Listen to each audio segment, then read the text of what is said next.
Bienvenue dans cette vidéo, nous voudrons démontrer l'inégalité suivante. Si on a deux réels x et y qui sont strictement positifs, alors la racine carrée du produit x fois y est supérieure ou égale à 2 qu'on divise par l'inverse de x plus l'inverse de y, c'est-à-dire 1 sur x plus 1 sur y. Alors, pour montrer cette inégalité, on va partir naturellement des identités remarquables. Et donc là, comme ici on a un racine carrée, donc on va utiliser nos variables avec les racines carrées, d'autant plus que x et y sont positifs.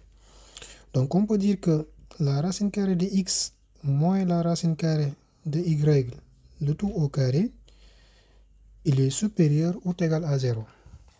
Cela veut dire quoi? Cela veut dire qu'en développant cette expression, donc on aura x moins 2 fois la racine carrée de x, y, plus y est toujours supérieur ou égal à 0. Donc ce qu'on peut faire, on peut transposer le moins 2xy de l'autre membre de l'inégalité. Et donc ça va nous donner x plus y. Il sera supérieur à 2 multiplié par la racine carrée de x fois y. Sauf que ici, si on regarde bien l'inégalité qu'on veut démontrer, donc au niveau du premier membre, on veut un produit de la racine carrée de x fois y. Et donc pour ce faire, on va multiplier de part et d'autre la racine carrée de x multipliée par y. Et donc on aura la racine carrée de x, y multiplié par x plus y. Il sera supérieur ou égal à 2 multiplié par la racine carrée de x fois y, qu'on va encore multiplier par la racine carrée de x fois y. Donc on a multiplié par le même terme. Et donc l'inégalité reste inchangée. Donc ici, on vient de montrer la première partie au fait de l'inégalité qu'on va démontrer. Donc l'autre membre, on aura donc 2 multiplié par la racine carrée de a multiplié par la racine carrée de b, ça va nous donner seulement a. La racine carrée de a multipliée par la racine carrée de a, donc on nous donne a puisqu'on aura un carré. Et donc là, on va naturellement diviser par x plus y. Pourquoi on peut le faire? Tout simplement parce que nos deux variables x et y sont strictement positifs.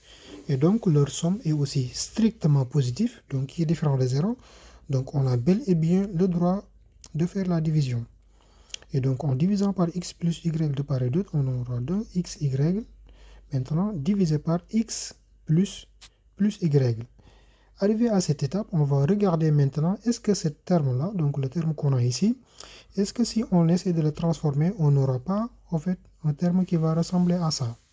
Donc on va dire or 2xy divisé par x plus y.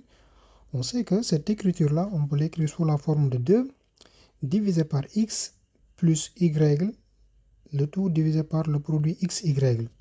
Tout simplement parce qu'ici, on a la division de deux fractions pour retrouver le premier, le premier terme. On prend la première fraction multipliée par l'inverse de l'autre. Et donc ici, on peut continuer la transformation en disant que c'est égal à 2 divisé par y sur xy plus x sur xy, puisque l'addition est commutative. Et donc là, on a 2 divisé par, en simplifiant par y, donc il va nous rester 1 sur x, plus maintenant ici aussi en simplifiant par x, il va nous rester 1 sur y. Et donc, ce terme qu'on avait ici, donc ce terme est bel et bien égal à 2 divisé par 1 sur x plus 1 sur y, d'où on peut dire que donc, la racine carrée de x fois y est bien supérieure ou égale à 2 divisé par 1 sur x plus 1 sur y. Donc c'était tout pour cette vidéo dans votre chaîne YouTube MathPSW. On reviendra dans d'autres vidéos pour traiter d'autres thématiques en mathématiques.